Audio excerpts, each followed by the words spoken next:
kaya nga ano to, very interesting eh. Kaya lang sa dulo nga, the senator judges will have to explain their votes, no? And sa dulo, kailangan pa rin yung 16 votes. Kaya nga kung hindi rin naman to makukuha yung 16 votes, ang tanong is it still relevant to proceed? Which I think it is still because this is a call for accountability. Pero wag naman yung sobrang tagal at parang anong nangyayari na. Parang With trial na. utmost respect, parang madami na ding nag-grandstanding di ba? So parang nagiging vehicle siya for campaign So another question, ano ba to? Magiging election issue ba ang impeachment? Di ba? Sinasabi nila, ang preparations for 2028 happens now. That's for all. That's for everyone. Ano?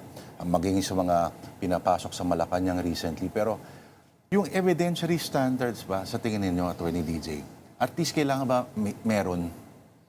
Siyempre naman, because they have to explain to the public din Kaya itong nangyayari, I think it can go either way If you are a senator judge in defense of the VP, all you need to argue is that I find this not as a serious or a high crime.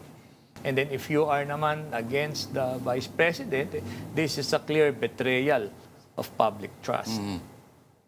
Walang linaw.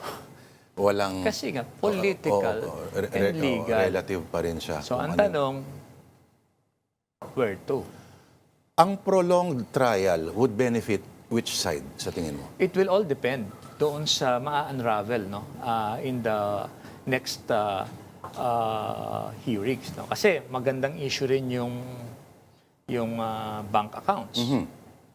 Because if it exposes the VP na ang dami pala niyang pera, importante rin yan. At saka ako tingin ko ang relevance nito, being an election issue, yung mga undecided voters na hindi sila sigurado kung sino ba ang kakampihan nila in 2028, baka maging material ito